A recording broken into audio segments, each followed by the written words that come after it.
ബഹ്റിനടക്കമുള്ള Gulf രാജ്യങ്ങളിൽ വാഹനം ഓടിക്കുന്ന എല്ലാവരും ശ്രദ്ധിക്കേണ്ട പ്രധാനപ്പെട്ട ഒരു വിഷയം ഈ ചൂട് കാലത്ത് വീണ്ടും നമ്മളൊന്ന് ഓർമ്മപ്പെടുത്തുകയാണ്. മറ്റൊന്നുമല്ല, നമുക്കൊക്കെ അറിയുന്നത് പോലെ ചൂടിങ്ങനെ കൂടിക്കൊണ്ടിരിക്കുന്നു. അറിയുന്നതാണെങ്കിലും അശ്രദ്ധ മൂലം പലപ്പോഴും നമ്മൾ മറന്നു പോകുന്ന ചില കാര്യങ്ങൾ അപകടങ്ങൾ ക്ഷണിച്ചു വരുത്തിയേക്കാം. ഈ ചൂട് സമയത്ത് നമ്മൾ കാറിനകത്ത് വച്ച് പോകാൻ പാടില്ലാത്ത ചില വസ്തുക്കളെക്കുറിച്ചൊന്ന് ഓർമ്മപ്പെടുത്തുകയാണ്.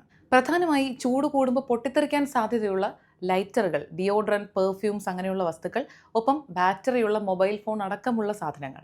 അതുപോലെ പലരും ചെയ്യുന്ന കാര്യമാണ് പകൽ സമയത്ത് ഫുഡ് ഐറ്റംസ് ഒക്കെ വാങ്ങി വാഹനത്തിനകത്ത് വെച്ച് മറ്റെന്തെങ്കിലും ആവശ്യങ്ങൾക്കായി കുറേ സമയം പുറത്തൊക്കെ പോയി എല്ലാം കഴിഞ്ഞ് തിരിച്ചു വന്ന് ആ ഭക്ഷണം എടുത്ത് കഴിക്കും. വെള്ളവും അതുപോലെ തന്നെ. പക്ഷേ ഈ സമയം കൊണ്ട് അത് നമുക്ക് ഉപയോഗിക്കാൻ പറ്റാത്ത ഒരു അവസ്ഥയിലേക്ക് എത്തിയിട്ടുണ്ടാകുമെന്നാണ് ആരോഗ്യ വിദഗ്ധർ പറയുന്നത്. പ്ലാസ്റ്റിക് വാട്ടർ ബോട്ടിൽസ് അധിക സമയം ഈ വാഹനത്തിനകത്ത് ഒരു കാരണവശാലും വെക്കാതിരിക്കുക, ഈ ചൂട് കാലത്തെങ്കിലും.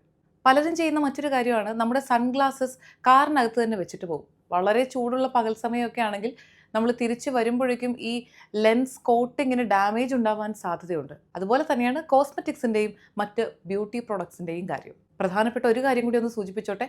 പെട്ടെന്ന് പോയി വരാമെന്ന് കരുതി വാഹനം ഓഫ് ചെയ്ത് ഒരു കാരണവശാലും കുട്ടികളെ കാറിനകത്ത് ഇരുത്തരുത്.